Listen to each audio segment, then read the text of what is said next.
ในครัวเรือนชาวไร่ชาวนาก็งดเผาตอสั่งข้าวฟางข้าวหันไปไถกลบทำปุ๋ยหมักแปรรูปเป็นอาหารสัตว์หรือเอาไปอัดเป็นก้อนแทนอากาศก็ดีไม่มีฝุ่น PM 2.5 คอยกวนใจหน้าตาท่านก็สดใสผิวพรรณผุดผ่องเป็นที่สุดพะยะค่ะ ต้องแบบนี้สิเจ้าพูดถูกใจข้ายิ่งนักเพราะทุกการเผานั่นคือการสะสมฝุ่นแต่ถ้าทุกคนร่วมใจกันหยุดเผาเราก็จะมีแต่อากาศบริสุทธิ์ไว้หายใจห่างไกลมะเร็งปอดสุขภาพก็ดีมันคือที่สุดแล้วราชินีจงเป็นอมตะราชินีจงเป็นอมตะข้าขอท่านกำลังติดตามรับฟังสถานีวิทยุกระจายเสียงพระพุทธศาสนาแห่งชาติและสังคมคลื่นเพื่อการศึกษาพระพุทธศาสนาและวัฒนธรรมระบบ FM 104.5 เมกะเฮิรตซ์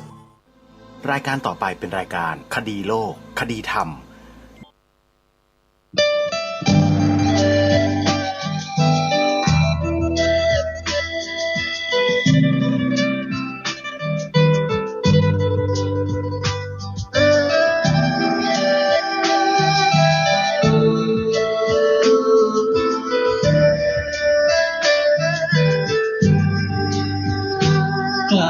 คิด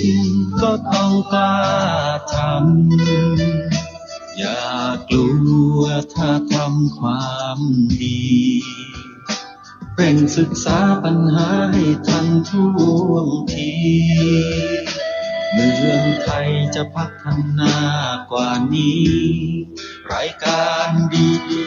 คดีโลกคดีธรรมขอรำพันบรรยายความคิดเครื่องหมายแห่งสีทั้งสามงามถนัดขาวคือบริสุทธิ์สีสวัสดิ์หมายพระไตรรัตน์และธรรมะคุ้มจิตไทยแดงคือโลหิตเราใสซึ่งยอมสละได้เพื่อรักษาชาติศาสนาน้ำเงินคือสีโสภาอันจอมประชาถ้าโปรดเป็นของส่วนองค์จากริ้วเข้าเป็นไตรรงค์จึงเป็นสีธงที่รักแห่งเราชาวไทยทหารอวตารนำไปยงยุทธวิชัยวิชิตก็ชูเกียรติสยามประเทศไทยที่เจริญมั่นคงมาได้จนถึงทุกวันนี้มิได้เกิดขึ้นจากความหวาดกลัวอย่างคลาดเขลาแต่บรรพบุรุษไทยของเราทุกยุคทุกสมัยล้วนแต่มีความกล้าหาญและชาญฉลาดปกป้องเอกราชสร้างชาติให้เกิดความมั่นคงโดยมีธงแห่งพระไตรรัตน์เป็นเครื่องนำชัยจึงเป็นที่มาที่ไปของรายการคดีโลกคดีธรรมกล้าคิดก็ต้องกล้าทำอย่ากลัวถ้าทำความดีเร่งศึกษาปัญหาให้ทันท่วงทีเมืองไทยจะพัฒนากว่านี้รายการดีคดีโลกคดีธรรมรายการดีคดีโลกคดีธรรม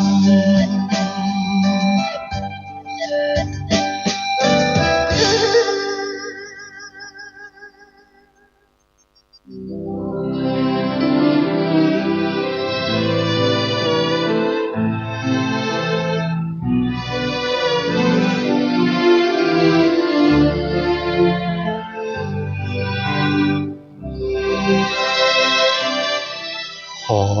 กราบถวายความนอบน้อมแด่พระรัตนตรัย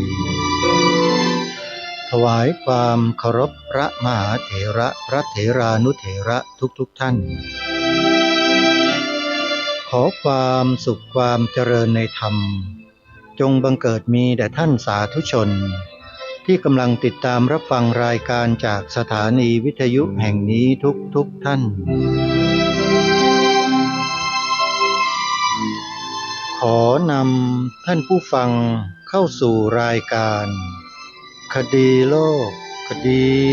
ธรรม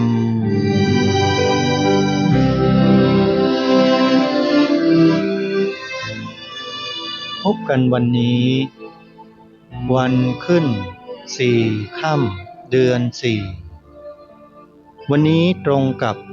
วันศุกร์ที่20กุมภาพันธ์พระพุทธศักราช2569รายการคดีโลกคดีธรรมมาพบกับสาธุชนเป็นปกติทุกวันจันทร์ถึงวันศุกร์และวันเสาร์อาทิตย์ทางสถานีวิทยุแห่งนี้ท่านสามารถดาวน์โหลดแอปพลิเคชันเพื่อติดตามรับฟังรายการนี้และรายการธรรมะสาระดี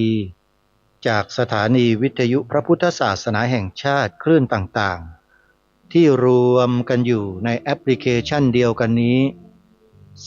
40 กว่าสถานีได้ตลอด24 ชั่วโมงขอเรียนเชิญสาธุชนบอกต่อๆกันไปให้ญาติธรรมของเราดาวน์โหลดแอปพลิเคชันนี้ไว้เพื่อติดตามรับฟังรายการธรรมะสาระดีๆเป็นจำนวนมากเราจะได้ชื่อว่าให้ธรรมะเป็นทานไปด้วยกันขอเจริญพรศรัทธาสาธุชนทุกท่านช่วยกันนะในวันนี้วันที่20เป็นกิจกรรมที่วัดศรีอุดมวงศ์ได้ดำเนินมาเป็นวันที่3แล้วและในวันพรุ่งนี้เป็นวันสำคัญวันเสาร์ที่21กุมภาพันธ์วัดศรีอุดมวงศ์จะประกอบพิธีวางศิลาฤกษ์สร้างมหาธาตุเจดีย์ศรีสงครามขอเรียนเชิญศรัทธาสาธุชนติดตามรับชมการถ่ายทอดสดทางเฟซบุ๊กไลฟ์ช่องวัดศรีอุดมวงศ์ออฟฟิเชียล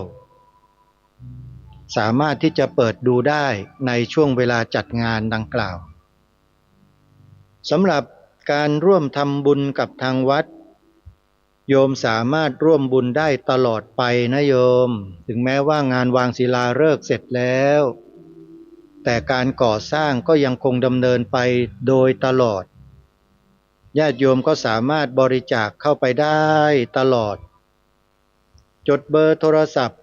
วัดศรีอุดมวงศ์ไว้สักนิดหนึ่งเผื่อญาติโยมจะโทรศัพท์ถามรายละเอียดเพิ่มเติม0894404968อนุโมทนาบุญทุกท่านส่วนกิจกรรมอื่นๆที่จะขอแนะนำสาธุชนมีส่วนร่วมนั่นก็คืองานปริวาสกรรมณวัดพระพุทธบาท400ตำบลแม่สลวงอำเภอแม่ริมจังหวัดเชียงใหม่จัดงานตั้งแต่วันที่6ถึง15มีนาคมรวม10วันขอกราบอาราธนานิมนต์พระเถรานุเถระนิมนต์พระมัชชิมนวกะต้องการอยู่ปริวาสชำระศีลตนเองก็ขอเชิญขอนิมนต์ได้นะครับวัดพระพุทธบาท400ถ้าจะเดินทางขึ้นวัดพระพุทธบาท400ขอแนะนำว่าให้ท่านมาทางวัดหนองกายนะครับจึงจะชื่อว่าดำเนินรอยตามบูรพาจารย์ของภาคเหนือที่ท่านพาคณะศิษยานุศิษย์ ทำถนนขึ้นสู่ยอดดอย สร้างมณฑปครอบพระพุทธบาท400คือครูบาเจ้าศรีวิชัยท่านเดินทางมาพักค้างแรมที่วัดหนองกาย1 ราตรีแล้วท่านก็เดินขึ้นยอดเขาจากนั้นท่านเดินกลับลงมาท่านก็แวะพักที่วัดหนองกายเช่นเหมือนกับที่ไปแล้วก็มีความดำริต้องการจะบูรณะปฏิสังขรณ์วิหารองค์หลวงพ่อใหญ่ชัยมงคลที่อยู่ภายในวัดหนองกายหลังปัจจุบันด้วยทางวัดเลยสร้างรูปหล่อครูบาเจ้าศรีวิชัยเอาไว้ที่วัดเพื่อเป็นสัญลักษณ์บอกให้กับผู้คนทั่วไปทราบว่าการเดินขึ้นสู่ดอยกราบพระพุทธบาท400นั้นต้องเดินทางมาแวะที่วัดหนองกายก่อนจึงจะชื่อว่ามาตามรอยบูรพาจารย์ญาติโยมอันนี้ขอบอกไว้นะเดี๋ยวจะหาว่ารายการรู้แล้วไม่บอกกันแล้วนะโยมก็ไปที่วัดหนองกายก่อนแวะไปทำบุญแวะไปดื่มน้ำดื่มกาแฟกันทางวัดมีไว้บริการอย่างดีโยมนะติดต่อสอบถามรายละเอียดที่วัดหนองกายได้เลยนะเบอร์โทรศัพท์เบอร์นี้081-765-6469หรือ083-789-3642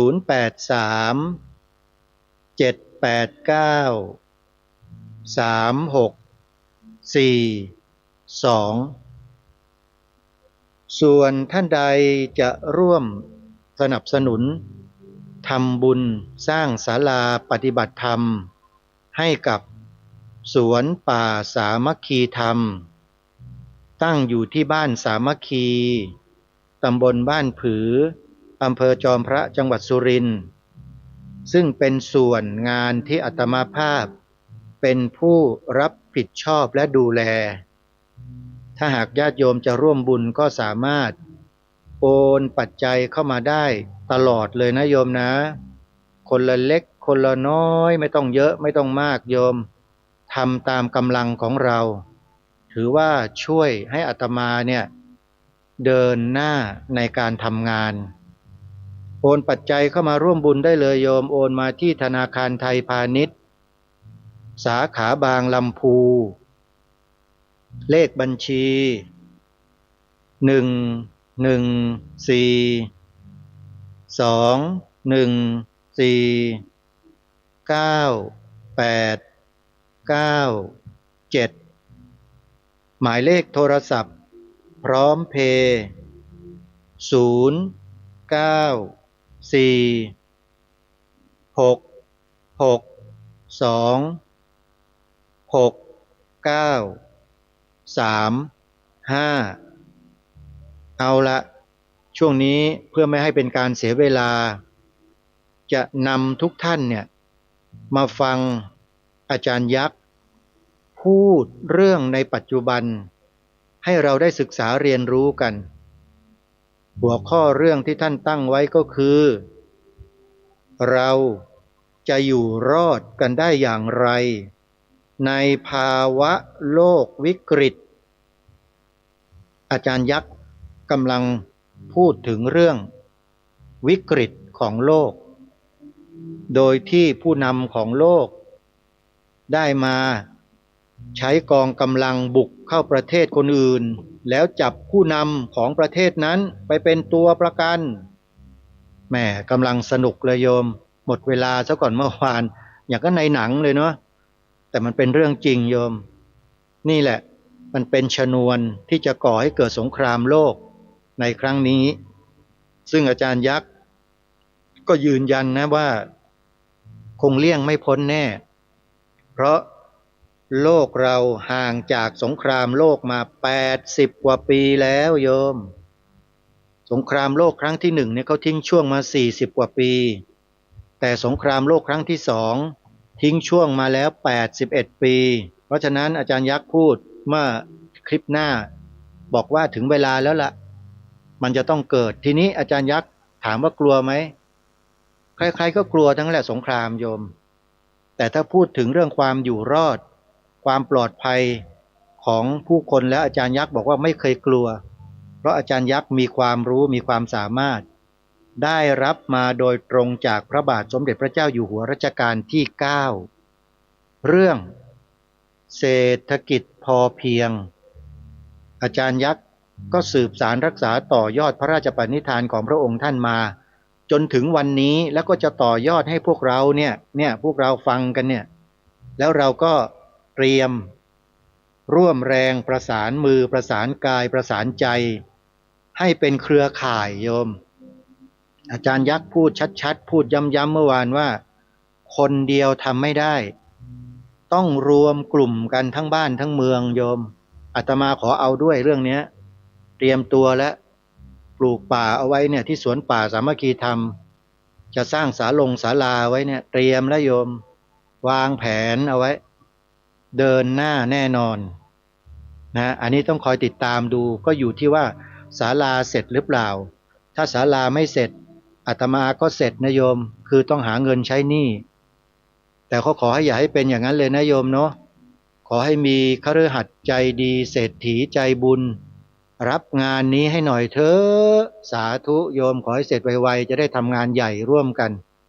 เอาละเดี๋ยวเรามาฟังอาจารย์ยักษ์กันต่อจากเมื่อวานนะโยมนะท่านกำลังพูดถึงเรื่องของ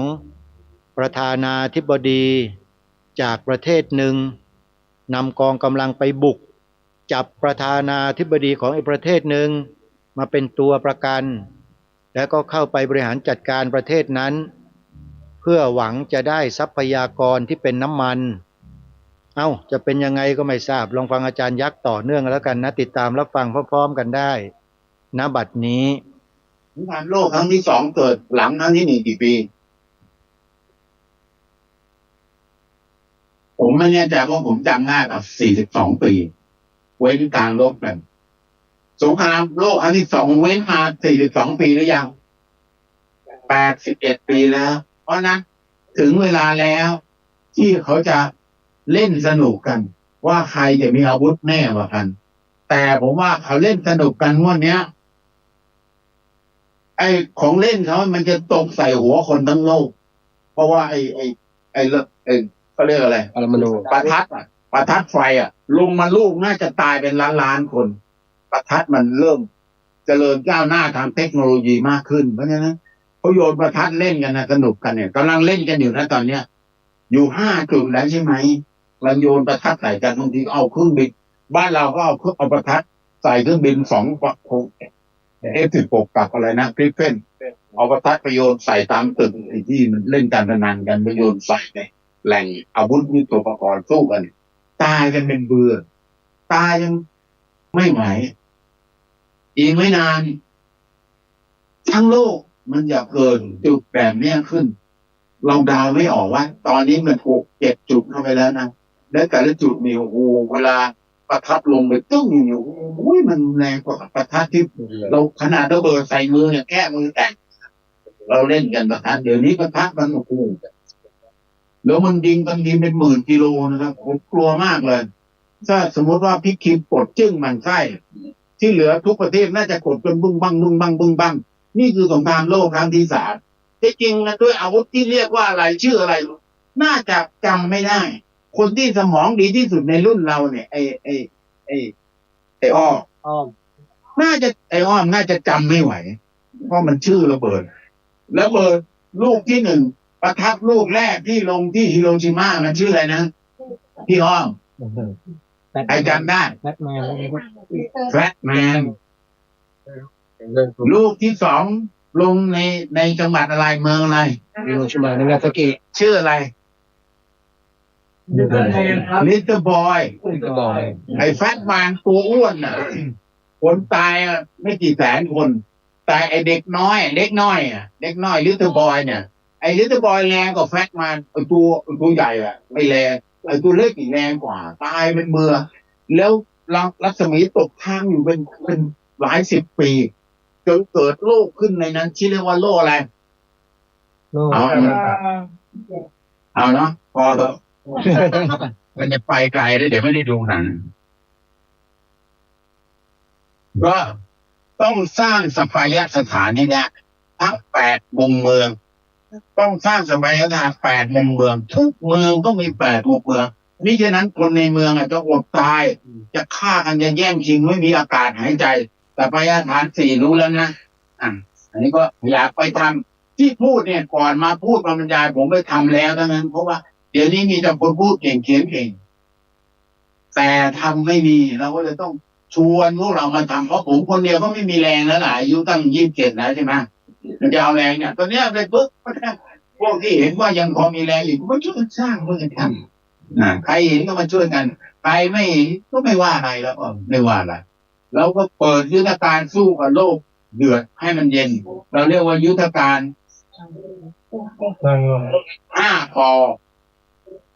1 ปลุกคนปลุกระดมคนขึ้นมาให้ตื่นขึ้นมารู้ได้แล้วว่าถ้าคุณไปช่วยกันเพาะกล้าแล้วปลูกต้นไม้เอาจริงเอาจัง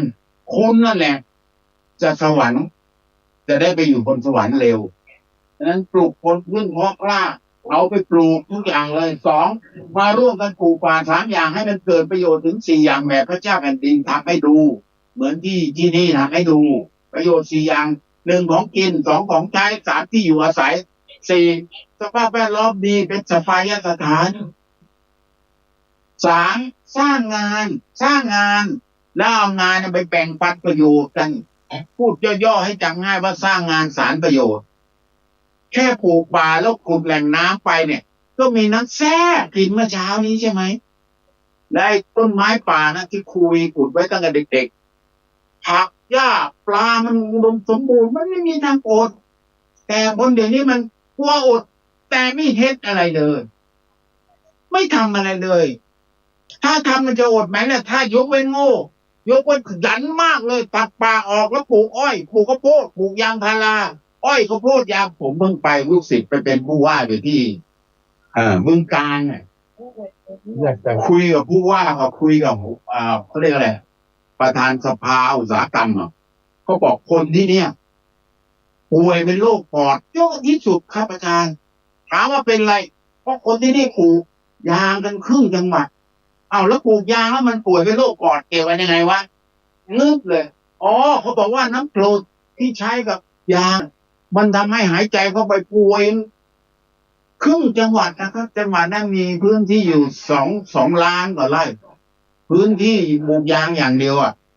เลิกปลูกข้าวเลิกปลูกของกินกันเนี่ยไปปลูกยางก็ครึ่งจังหวัด1 ล้านกว่าไร่แต่ว่ายื่นไปจดทะเบียนไว้แค่800,000 กว่าไร่ทำไมที่เหลือทำไมอีกตั้ง3-4 แสนไร่ทำไมจดไม่ได้ที่ดินมันเป็นกฎหมายไปสำรวจผมก็บอกไม่มีนี่เนี่ยป่าแต่คำว่าป่าชาวบ้านปลูกยางเรียบร้อยเลยนี่คือสิ่งที่ผู้ว่ารับรู้แล้วมันจะช่วยกันผมบอกว่าผู้ว่าอย่าไปทะเลาะกับชาวบ้านนะไปส่งเสริมให้ชาวสวนยางปลูกไม้3 อย่างประโยชน์4 อย่างใส่เข้าไปในสวนยางปลูกสมุนไพรปลูกนู่นปลูกนี่ปลูกมันปลูกเผือกปลูกอะไรเข้าไปที่มันอยู่ในร่มยางได้และมันจะมีรายได้มากกว่ากรีดน้ำยาง4 เท่าอย่ามาเชื่อผมเพราะว่าไปดูมันมีลูกศิษย์เราชื่อทองดำใช่ไหมใครไปเยี่ยมทองดำแล้วต้องยกมือขึ้นเขาอบรมไปแล้วใช่ไหมหรือไม่ใช่เขายกกลับไปผมก็เลยป้าเขาไปเยี่ยมทองดำแล้วทองดำเนี่ยเอาสวนป่าตัวเองมาอบรมชาวบ้านพอกล้าพอเสร็จให้เอาขนกลับไปปลูกที่บ้านเลยมีน้ำใจมากการไฟฟ้าฝ่ายผลิตเขาเลยเอาเงินไปให้เลยอันนี้ก็อบรมมากขึ้นไปเรื่อยๆขณะการไฟฟ้าฝ่ายผลิตไฟฟ้าไม่เกี่ยวอะไรเลยเนี่ยฉลาดกรมแท้ๆไม่ชื่อลูกศิษย์ปลูกด้วยนะเป็นอธิบดีมันไม่รู้เรื่องรู้ราวเลยว่ามันต้องไปสนับสนุนชาวบ้านให้ช่วยเหลือกันเองเป็นหมู่กลุ่มคุณเอาเงินให้เขาสิเขาขยันอยู่แล้วเขาก็จะอบรมมีอาหารการกินเลี้ยงไอ้นี่ต้องไปทำงานงงๆขายข้าวได้เอาข้าวมาเลี้ยงอาหารแล้วเอาชาวบ้านมาอบรมเพาะเสร็จให้เอากล้าไม้ทุกชนิดนี่ทั้งมันทั้งหัวทั้งเปลือกเอากลับไปทั้งไม้ชั้นสูงชั้นกลางชั้นเตี้ยไม้เลื้อยและไม้หัวใต้ดินเอากลับไปปลูกในป่ายางตัวเองปรากฏว่าปลูกปุ๊บ1 ปีผ่านไปกรีดน้ำยางเพิ่มเต็มเลยน้ำยางก็ได้เพิ่มอาหารก็ได้เพิ่มยาก็ได้เพิ่มของใช้ก็ได้เพิ่มเพราะฉะนั้นผู้ว่าไม่ต้องไปทะเลาะกับชาวบ้านให้เลิกปลูกยางให้ปลูกป่าเข้าไปในสวนยาง ก็จะได้ทั้งน้ำยางเพิ่มและอื่นๆอีกมากมายอันนี้ก็คือสิ่งที่จะรณรงค์ลดโทษปลดขยะในกระบวนการเคาะกล้าหรือการขนกล้าพยายามเปลี่ยนเป็นเทคโนโลยีซึ่งสอนมานานแล้วเขาเรียกแปรรูปเพาะกล้าลงกับดินธรรมดาแล้วก็ฉีดน้ำให้ชุ่มแล้วก็ดึงขึ้นมาพอดึงตัดรากตัดยอดเสร็จใส่ถุงพลาสติกมัดให้ดีดูดน้ำดูดอากาศออกเราเก็บไว้ได้เป็นเดือน2 เดือนเพราะมันไม่คายน้ำก็เอาไปเพาะกล้าลงก่อนจะเพาะกล้าชุบน้ำมูดเน่าน้ำยาดองด้วยน้ำมูดเน่ารู้จักไหมครับชุบน้ำเยี่ยวที่หมักเรียบร้อยแล้วหรือน้ำหมักชีวภาพผักที่มันทอดยอดเร็วๆผักอะไรผักบุ้งมันทอดยอดเร็วมากเอามันเป็นสารตัวหนึ่งชื่อว่าจิบเบอร์ลีนเอามาหมักเอายอดผักบุ้งมาหมักให้ดีได้ที่พอเป็นกรดจากประมาณ 3.4 pH 3.4 เอามาผสมน้ำชุบแล้วไปปลูกรากออกเร็วมากเลยรากของต้นไม้ทุกชนิดมันจะออกเร็วไม่ใช่ทุกชนิดบางชนิดก็ไม่ค่อยดีส่วนใหญ่แล้วมันจะออกเร็วเหมือนยอดผักบุ้งเลยนั่นน่ะมีสารตัวหนึ่งนี่ต้องถามพี่เฮงแกจบปริญญาโทมาด้านเพาะกล้าขยายพันธุ์เขาเรียกสารอะไรนะพี่จิบเบอร์ลินผมออกเสียงผิดขอโทษทีต้องไปถามปริญญาโทเกษตรจิบเบอร์ลินเนี่ยเอางั้นเนาะสุดท้ายแล้วต้องสร้างเป็นสัปปายะสถานสีต้องมีคนดีสัปปายะต้องมีธรรมะดีและต้องมีอาหารดีต้องมีสภาพแวดล้อมที่ดีนี่คือสิ่งที่มันจะเกิดขึ้นได้ภายใต้ปรัชญาแห่งความพอเพียงเหนื่อยว่าอย่างนั้นพูดแล้วอดไม่ได้ลืมคิดว่าอายุ27อันนี้เรียนแต่ละปีเราได้ทำไงรายละเอียดเยอะเลยก็ผมว่าพักเบรกไปก่อนดูหนังกันก่อนแล้ว2-3 เรื่องก่อนเนาะแล้วก็น่าจะเขาไม่ให้กินข้าวเที่ยงอยู่แล้วนี่สบายมากเลยเราก็ดูหนังยาวไปได้เลยแล้วเดี๋ยวกลับมาสรุปใหม่เนาะพักเบรกไปดูหนังก่อนเอาละท่านผู้ฟังในช่วงนี้เป็นช่วงของการพักเบรกในรายการซึ่งอาจารย์ยักษ์ก็เปิดคลิปวิดีโอที่ได้ทำกิจกรรมที่มาบเอื้องให้กับผู้ที่เข้ามารับการอบรมในวันนั้นเนี่ยได้ติดตามรับชมกันเป็นภาพบรรยากาศของงานวันดินโลกที่เพิ่งจัดเสร็จสิ้นไปเมื่อเดือนธันวาคมปีพระพุทธศักราช2568ที่ผ่านมานี่เอง5 ธันวาคมวันดินโลกแล้วจะมีไฮไลท์อยู่ในช่วงท้ายที่ทางรายการคิดว่านะ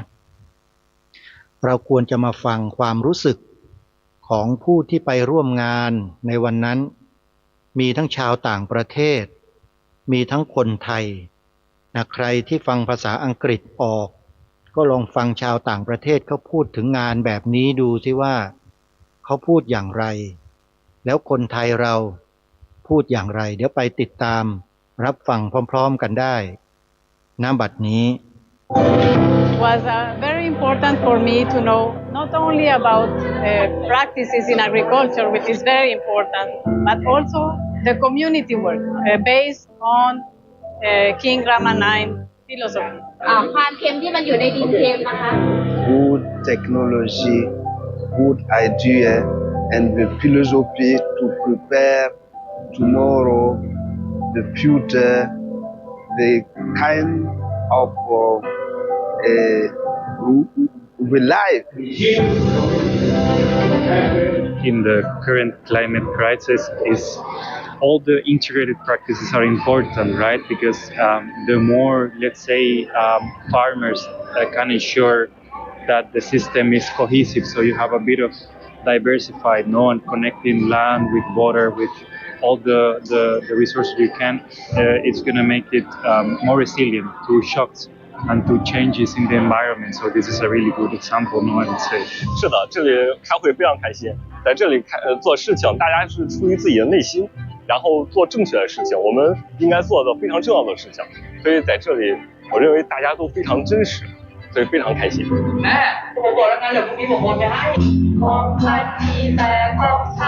คร่าวๆเนี่ยก็เป็นการเล่าเรื่องของวิถีชีวิตของเกษตรกรไทยในปัจจุบัน แต่สำหรับตัวผมเองเนี่ยผมก็ต้องบอกตรงค่ะว่าน้ำตาซึม I cried. I tried to hold it because I'm the person who's very embarrassed when I cry in front of the other people. Besides the touching part, it also holds me a hope. Drink. มีหลายคนบอกว่าทริปนี้เป็นทริปที่ดีที่สุดในชีวิตคือมันเป็นสิ่งที่เราชื่นใจที่เราอยู่กับสิ่งนี้ทุกวันเนี่ยเราไม่รู้สึกหรอกว่าดีกว่าคนอื่นยังไงจนกระทั่งคนอื่นเข้ามาแล้วก็พูดให้เราฟังความใจดีความแบ่งปันคือสิ่งที่ถูกพูดถึงแล้วก็เขาสัมผัสได้เขาบอกว่าหลายคนบอกว่าถ้าสังคมทั้งโลกเป็นแบบนี้อ่ะทุกคนจะมีความสุขมากมันจะเป็นโลกที่ดีมากๆใครมีอะไรมาแบ่งปันกันเอื้ออาทรซึ่งกันและกันซึ่งตรงนี้เครือข่ายเด่นชัดมากค่ะแล้วก็เป็นซอฟต์พาวเวอร์ที่เราขายได้ดีมากๆในคราวนี้คือความร่วมมือระดับโลกระดับนานาชาติที่จะมาหาเราที่มาจับมือทำงานกับเราเนี่ยก็ทำไปแต่ว่าจะไม่ได้หน้าที่หลักของการที่เราไม่ใช่ไปอุ้มชูคนทั้งโลกหน้าที่คือเราคือทำต้นแบบของเราศูนย์ของเราให้มีพลังในการช่วยคนให้ได้มากที่สุดจะเป็นคนในประเทศหรือต่างประเทศแต่ที่ผมเนี่ยคืออยากช่วยคนไทยใกล้ตัวให้มากที่สุดก่อนเพราะว่าการที่ทั่วโลกมานานาชาติเอลโลมาแล้วมาพูดต่อทำสื่อออกไปบอกโอ้นี่มันดีจริงมันช่วยได้จริงนี่ต่างหากล่ะที่มันจะทำให้คนไทยหันกลับมามองกันเองเพราะว่าถ้าต่างชาติไม่มาชื่นชมไม่มายอมรับไม่มายืนยันคนในกันเองมันก็จะยังมองได้หางตาหาว่าไม่ปกติเพี้ยนไปอะไรเงี้ยมันก็จะไม่ร่วมมือคือรัฐบาลซึ่งมีทั้งเงินมีทั้งอำนาจมีทั้งคนมีเครื่องจักรมากมายเขาก็จะไม่เห็นคุณค่าอะไรเราก็ช่วยคนได้จำกัดแต่ถ้ารัฐบาลทุ่มเงินลงมาทุ่มนโยบายลงมาเอากฎหมายมารองรับใส่เครื่องจักรเครื่องมือเข้ามาหนุนเต็มเหนี่ยวแน่นอนเราก็ช่วยคนได้มหาศาลความร่วมมือระดับโลกมันเกิดขึ้นแน่นอนทุกจุดทั่วโลกมันจะมีศูนย์ฝึกทุกตำบลมีศูนย์ฝึกทุกบ้านมีศูนย์ฝึกมีงบพัฒนาคนอย่างจริงๆจังๆไม่ต้องทำไปเอาไปร้องเพลงเปิดหมวกแล้วก็มาสื่อกันอย่างเงี้ยอันนี้ก็ต้องใช้เวลาเป็นเรื่องธรรมดาซึ่งผมคิดว่าพวกเราไม่ได้ท้ออะไรแต่ว่าโอกาสวันอย่างเงี้ยผมคิดว่าทั่วโลกก็ได้มีทางออกมีที่พึ่งแล้วก็สิ่งที่เราภูมิใจที่สุดในชีวิตเราคือเกิดมาร่วมภาษาเดียวร่วมชาติเดียวกับพระเจ้าแผ่นดินของเราแล้วพระเจ้าแผ่นดินของเราก็ได้รับการยอมรับจากทั่วโลกจนประกาศรางวัลดินโลก King ภูมิพลเวอร์ซอยเดย์อวอร์ดนี่เป็นความภูมิใจซึ่งผมอยากให้คนไทยทั้งประเทศเนี่ยภูมิใจในการที่มีกษัตริย์ชื่อภูมิพลหรือพลังแห่งดินที่จะอุ้มชูน้ำเอาไว้อุ้มชูต้นไม้เอาไว้อุ้มชูเป็ดไก่เอาไว้ไข่ให้เรากินจะมีชีวิตที่สุขภาพดีตอนนี้สุขภาพดีมันต้องไปสนใจที่คนก็คือคนติดคนบริโภคทุกกลุ่มโดยเฉพาะกลุ่มได้โอกาสกลุ่มเปราะบางกลุ่มคนจนพวกนี้จะเดือดร้อนนะหันไปใส่ใจเหมือนที่พระเจ้าแผ่นดินทรงใส่ใจคนได้โอกาสต่างๆเหล่านี้ซึ่งมีอยู่10 กว่ากลุ่มทีแล้วก็พยายามทำเท่าที่ทำได้แต่ก็เชื่อมั่นว่าการประชุมครั้งที่1ของระดับโลกครั้งนี้จะกระตุ้นให้คนทั้งโลกลุกขึ้นมาใส่ใจที่จะอุ้มชูคนที่เปราะบางคนที่กำลังเผชิญปัญหามากมายแล้วก็แนวคิดของพระเจ้าอยู่หัวก็จะได้เป็นที่ยอมรับผมเชื่อมั่นว่าเครือข่ายเราทุกกลุ่มก็จะมีความสุขที่จะได้มีส่วนในการขยายได้ถ่ายทอดได้สืบสารงานพระองค์ท่านต่อไปนี่คือคุณค่าที่ผมและเครือข่ายเนี่ยมีความสุขในชีวิตที่เกิดมาชาติหนึ่งเราได้ทำถวายครับ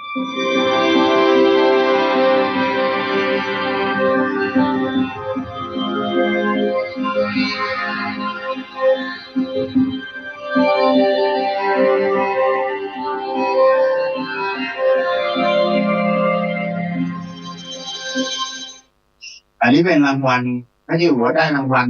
จากโลกระดับโลกมี20 กว่ารางวัลครับนี่เป็นรางวัลนักวิทยาศาสตร์ดินเพื่อมนุษยธรรมหรือเรียกว่า Humanitarian Soil Scientist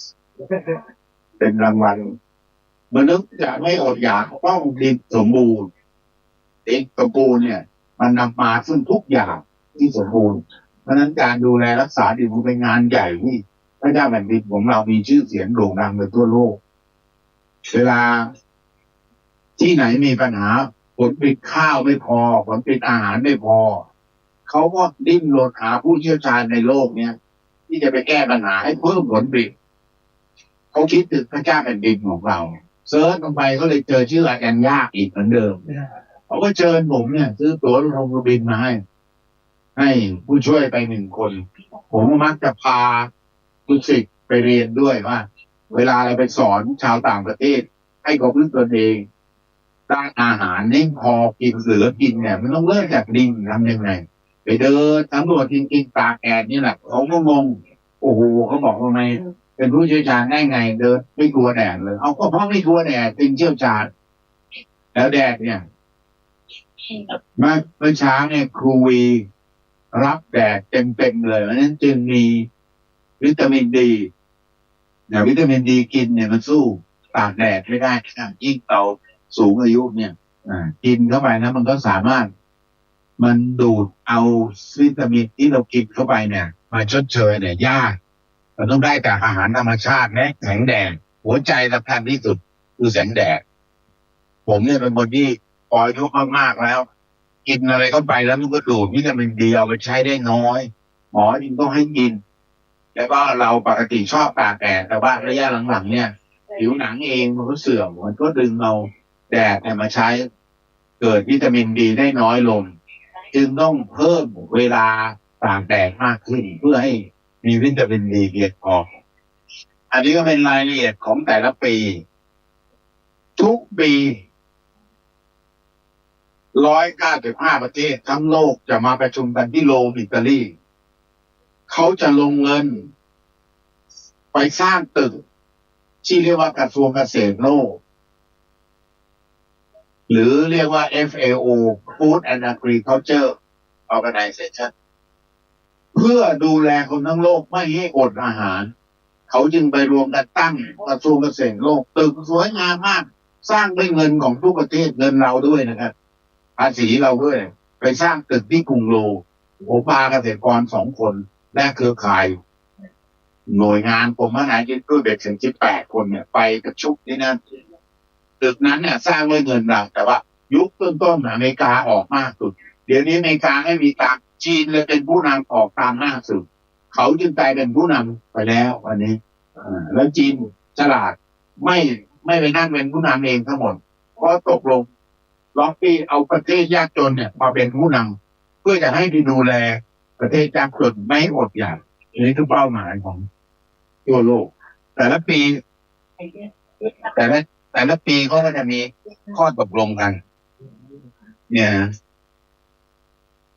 เช่นปีหมอมี2018 2018พศอะไรปีนี้2026ใช่ไหมใช่ครับปีนี้2026 2018เขาบอกปี the solution to solve solution แปลว่าอะไรทั่วโลกถ้าจะให้คนรอดชีวิตมีอาหารการกินสมบูรณ์ต้องทำให้ดินไม่มีมลพิษแปลว่าต้องหยุดใช้ยาฆ่าหญ้าหยุดใช้ยาฆ่าแมลงหยุดปุ๋ยเคมีไนโตรเจนตัวเดียวเนี่ยปุ๋ยยูเรียเนี่ยมันสะสมเข้าไปในอาหารจะทำให้คนเป็นพิษสะสม 1,500 ppm ข้าวล้านกิโลอ่ะถ้ามีปุ๋ย 1,500 กิโลแปรรูปเป็นไนเตรตกินเข้าไปแล้วเป็นโรคมะเร็งเป็นโรคไหลตายญี่ปุ่นตรวจพบห้ามนำเข้าประเทศทันทีอันนี้เป็นข้อตกลงระดับโลกที่เราประชุมกัน195 ประเทศประชุมกันที่โรมอิตาลีปีถัดมา2019เขาใช้คำว่า stop soil erosion save our future แปลว่าอะไรแปลว่าคุณสังเกตไหมครับเวลาฝนตกลงมาน้ำไหลออกจากท้องนาเรามันจะขุ่นน้ำขุ่นนั่นคือท็อปซอยหรือหน้าดินที่เป็นปุ๋ยอุดมสมบูรณ์คนสมัยก่อนก็บอกต้องปั้นคันแทนาใหญ่ๆให้น้ำฝนเนี่ยมันตกตะกอนนิ่งซะก่อนแล้วค่อยๆปล่อยให้มันล้นออกไปเจาะเอาออกให้มันล้นแต่น้ำในนาต้องใสก่อนถ้าไม่ใสมันจะเอาฝุ่นเนี่ยฝุ่นออกไปนั่นน่ะคือปุ๋ยแล้วจึงใช้คำว่า stop soil erosion หัวคันนาหรือหนองน้ำหรือคันคลองนี่แหละเป็นตัวทำให้น้ำฝนนี่มันตกมาแล้วตะกอนเนี่ยจะถูกเก็บเอาไว้ มันไม่เอาปุ๋ยออกไปก็ใช้คำว่า stop soil erosion save our future แปลว่าอะไรอนาคตลูกหลานจะได้มีดินที่สมบูรณ์ไม่ใช่พอรุ่นลูกเราดินไม่สมบูรณ์เหลือเลยฝนตกนี่ถ้าเอาน้ำขุ่นๆไหลออกไปหมดนะอีสานเนี่ยเดี๋ยวนี้ลงหัวคันแทนาเหลือคันแทนาเล็กเดี๋ยวว่าแต่เกวียนวิ่งได้เลยบนคันแทนาถ้าจะให้ดินสมบูรณ์เกวียนต้องวิ่งได้หมายังเดินไม่ได้อย่างนี้มันคือมีชาวบ้านมาเถียงผมก็ไม่กล้าพูดตรงๆว่ามันขี้เกียจทำมาสิผมเด็กๆนะครับปั้นคะนาเนี่ยพ่อเนี่ยจะปั้นพอไถเสร็จแล้วเอาขี้ไถดักเอาขี้ไถขึ้นปั้นคันแทนาเนียนจนแบบไม่มีหญ้าเหลือเลยเพราะอะไรหญ้าเนี่ยจะถูกเอาดินเหนียวเนี่ยทับจนหมดแล้วหญ้าก็จะเหี่ยวตายอยู่ใต้ดินเหนียวเนี่ยเวลาปั้นใหม่ๆห้ามเดินเราต้องไปเดินข้างล่างหมาก็วิ่งประทับตาทุกคะนาจะมีรอยตีนหมาใครเคยทำเคยเห็นเคยสัมผัสยกมือครับนี่ยังมีเหลือยกสูงๆอยู่ตรงไหนเนี่ยศรีสะเกษครับศรีสะเกษพะเยาค่ะอยู่พะเยาก็เป็นเด็กเนี่ยก็จะตามความสวิงนะคะตามรถไถก็ได้ปลาด้วยใช่เห็นไหม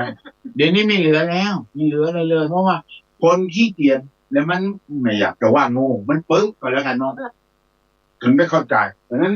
เรื่องนี้จะเป็นเรื่องที่มีประชุมกันทั้งโลกตกลงแต่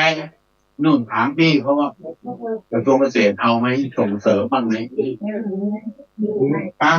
ถัดไปเขาจะคำว่า Keep Soil Alive Protect Soil Biodiversity แปลว่าอะไรปลูกมันกับมะหลังปลูกข้าวอย่างเดียวปลูกอ้อยอย่างเดียวเนี่ยมันมีความหลากหลายทางชีวิตไหมมันต้องปลูกทุกอย่างมีป่าที่ควรอยู่มีหนองน้ำที่ควรอยู่มีคลองที่ควรอยู่มีไม้น้ำความหลากหลายซอยไบโอไดเวอร์ซิตี้คำว่าปลูกพืชหลายชนิดมีหนองมีคลองมีพืชน้ำสมบูรณ์มีสาหร่ายมีผันคนจะไม่มีทางโปรเทคซอยไบโอไดเวอร์ซิตี้เนี่ยคือเขาตกลงกันทั้งโลกว่าให้กลับไปทำแต่พอเลยรัฐบาลทั่วโลกไม่ทำนะมีเขียนกระดาษไว้ที่ประชุมแต่ละครั้งหมดเงินไปไม่รู้กี่ล้านเราเนี่ยไปเมื่อนี้ไปที่8 คนนี่ผมต้องตะเกียกตะกายยิ่งหาเงินไปเลยตกเกือบ5 ล้านบาทเพื่อจะไปขนคน18 คนเขาไปจัดนิทรรศการที่นั่นขนข้าวขนของ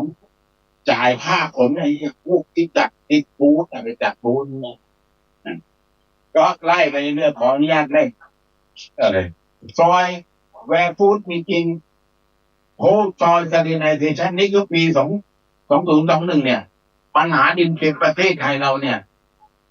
21 ล้านไร่มันต้องสู้กันมาอยู่อีสานเราเนี่ยอยู่เหนือก็มีอยู่ใต้ก็มีแต่อีสานเรามากสุดดินเค็มพอดินเป็นเอียดปลูกอะไรก็ไม่งามผลผลิตก็ตกต่ำมันก็อดอยากแต่ถ้าดินกับปูถ้าอย่าง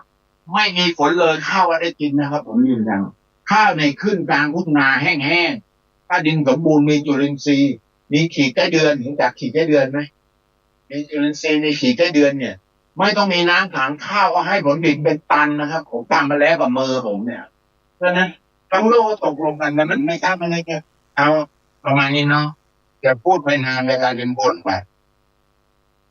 นี่แต่ละปีเขาทำอะไรไปบ้างพ่อขออนุญาตข้างว่ะนี่มันงานรางวัลเราก็ทำเขียนเปเปอร์พิธีนาเขียนเปเปอร์แล้วทำให้ส่งไปแล้วจึงเราได้รางวัลที่1รางวัลนี้เกิดขึ้นสมัยผมเป็นรัฐมนตรีว่าการกระทรวงช่วยว่าการกระทรวงเกษตรเป็นการโมทูลและการปัจจุบันไงขออนุญาตใช้ชื่อพ่อท่านไปตั้งเป็นรางวัลนะก็ตั้งชื่อคิงรางวัลคิงภูมิพล World Soil Day Award เป็นรางวัลที่ในฐานะที่ท่านได้รางวัลดินโลกและเราก็นำเสนอวันที่5 ธันวาเป็นวันดินโลกแล้วก็ตั้งหน่วยงานขึ้น5กิจกรรม1ตั้งรางวัลดินโลก2ตั้ง TSP Thailand Soil Partnership ก็คือสมาคมดินแห่งชาติสมาคมดินเนี่ยเอเชีย24 ประเทศในเอเชียก็รวมกันแล้วก็ตั้งหน่วยงานขึ้นหน่วยชื่อว่าเซสลาศูนย์วิจัยความเป็นเลิศด้านดินขึ้นในประเทศไทย24 ประเทศรวมกันแล้วเลือกประเทศไทยผมเนี่ยเขาเป็นคนไปเลือกที่ได้พวก600 รายที่ศูนย์วิจัยพัฒนาดินอยู่ตรงโคราชอยู่ตรง อยู่มันมีปั๊มน้ำมันอยู่เข้าไปทางลำตะคองอำเภอเลยปากช่องสีคิ้วปากช่องนั่นน่ะมันชื่อศูนย์เซสลาศูนย์วิจัยดินเซสลามาจาก Center of Excellence for Soil Research Asia คือศูนย์ความเป็นเลิศด้านวิจัยดินเรากำลังจะไปยุเคลื่อนอีก24ประเทศให้ตั้งเซสลาขึ้นเพื่อจะบำรุงดินให้ทุกประเทศมีกินมิฉะนั้นถ้าเขาไม่มีกินประเทศไทยเดือดร้อนนะครับตอนนี้จะบุกไปที่จีนก็มีปัญหามากเพราะว่าความเชี่ยวชาญเรื่องดินเนี่ยมันมีแรงโฆษณาเยอะแต่ลงถึงชาวบ้านจริงๆยังไม่ค่อยมีเลยไปอินเดียก็เยอะมากอินเดียประชากรมากอันดับหนึ่งอินเดียกำลังติดต่อมาเราจะยกทีมไปอินเดียกันไปช่วยเขาก็มีจะไปส่งเสริมให้ผลิตข้าวผลิตผักสัก40-50 ชนิดแล้วก็มีไม้สูงด้วยไม้อะไรพวกนี้เสร็จแล้วก็ป่า3อย่างประโยชน์4อย่างนี้แหละแล้วก็เลี้ยงปลานิลมีลูกศิษย์เราคนหนึ่งผลิตพัดปลานิลที่คนให้ทานพัฒนาจนเนื้อแบบติดขึ้นท็อปเลยขึ้นไปหมดในก็เรียกอะไรสเต็กถ้าเนื้อปลานิลก็จะสเต็กได้นี่เขาพัฒนาพันธุ์หลายปีทำวิจัยร่วมกับผู้เชี่ยวชาญของมหาวิทยาลัยเกษตรก็จบจากมหาวิทยาลัยเกษตรมาแล้วก็มีเพื่อนครูบาอาจารย์ไปทำวิจัยจนเดี๋ยวนี้จีนเขาซื้อผับเลยจะไปเลี้ยงแต่ผมบอกอย่าเพิ่งรีบให้เลี้ยงแบบเลี้ยงปลาในนาข้าวและพืชอีก40 กว่าชนิดอย่างน้อยต้องมี21 ชนิดเนี่ยคือเงื่อนไขเพื่อจะสร้างไบโอไดเวอร์ซิตี้นั่นเองนะปีแรกใครได้ไปบังกลาเทศ61มารับรางวัลตอนนั้นผมยังนั่งอยู่ในกระทรวงเกษตรปีถัดไปเม็กซิโกล่าสุดอิหร่านไทยได้รับรางวัลปี66คอสตาริกาปี62นะไนจีเรียปี64ประมาณนี้เนาะอันนี้ชื่อว่าศูนย์เซสลานที่ศูนย์เซสลานเป็นเตอร์ออฟเฟสเราเอารางวัลที่ได้รับมาจากรางวัลคิงภูมิพลเป็นรางวัลของ FAO เป็นรางวัลของโลกนะครับแต่เป็นใช้ชื่อคิงภูมิพลไม่ใช่รางวัลของไทยเป็นรางวัลขององค์การโลกแล้วก็ได้เหรียญรางวัลเหรียญนี่เป็นแสนนะครับแล้วก็ได้เงินอีก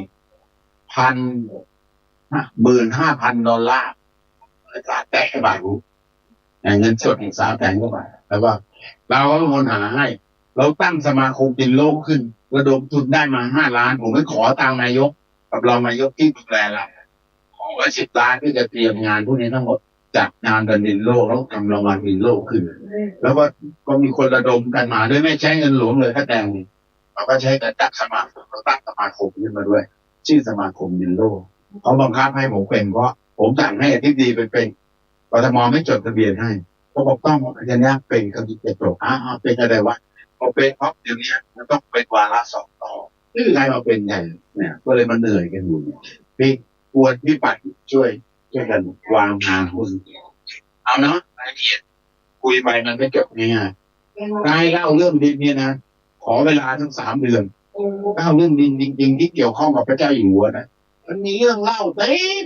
นี่เขาเปิดมาภาคเดียวคุยหมดเข้าไปไม่รู้กี่นาทีไปเพราะมันทำมากับเบอร์อ่ะมันเล่าเรื่องที่ทำมายิ่งเล่ายิ่งสนุกยิ่งมันนึกเกี่ยวข้องกับคนเยอะแยะเลยอันนี้ก็ขึ้นไปที่ไหนตั้งสมาคมนี่สมาคมดินโลกทุกคนเหนื่อยมากแต่สนุกนี่คือป่าต้นน้ำครับรู้จักคำว่าป่าต้นน้ำไหมครับนี่ป่านะมันไม่เหลืออะไรเลยมันมีแต่กฎหมายมีแต่กระดาษเขียนว่าป่าต้นน้ำที่จริงมันเป็นอย่างนี้แหละทำยังไงเราก็ได้เอาสิ่งที่พระเจ้าอยู่หัวสอนไปทำให้ดูพื้นป่าคืนมาเป็นมรดกที่พระเจ้าอยู่ให้ไว้คือความรู้นี่แหละเอาความรู้เนี่ยไปทำจริงๆกำลังรณรงค์ทุกจังหวัดทั่วประเทศอีสานเนี่ยตั้งเป้าว่าจะเอาฟื้นให้ได้50%พื้นที่อีสานมี102 ล้านไร่ผมตั้งเป้าว่าถ้าเราปลูกกระดงคนอีสานมุดคือขึ้นจับมือกับพวกเขยฝรั่งเขยฝรั่งเนี่ย มันเชื่อฟังเมียนะจะบอกให้พอฝรั่งลุกขึ้นเฮทำกันเนี่ยรัฐบาลจะเอารัฐบาลลากอะไรวางไทยว่าฝรั่งคือปลุกระดมให้เมียฝรั่งจะจัดสัมมนาเมียฝรั่งสักวันเนี่ยพอให้เมียฝรั่งเนี่ยถือเอกสารไปเลยถือหนักนี่เลยเอาไปฉายให้ผัวเนี่ยมันปลุกระดมให้ผัวฝรั่งทั้งอีสานเนี่ยเอาไม่เอาใครจะร่วมโครงการนี้ยกมือขึ้นผมจะยกมือขออนุญาตให้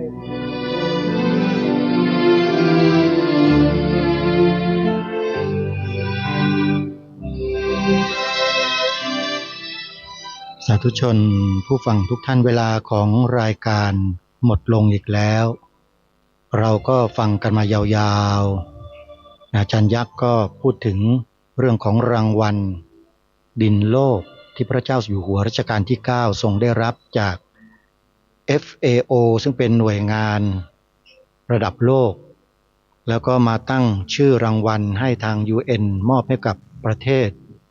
ที่เขามีความสามารถฟื้นฟูสภาพดินจนกลายเป็นแหล่งผลิตอาหารได้ทั่วโลกอาจารย์ยักษ์ก็เล่ามาถึงตรงนี้แล้วก็กำลังเข้าไปสู่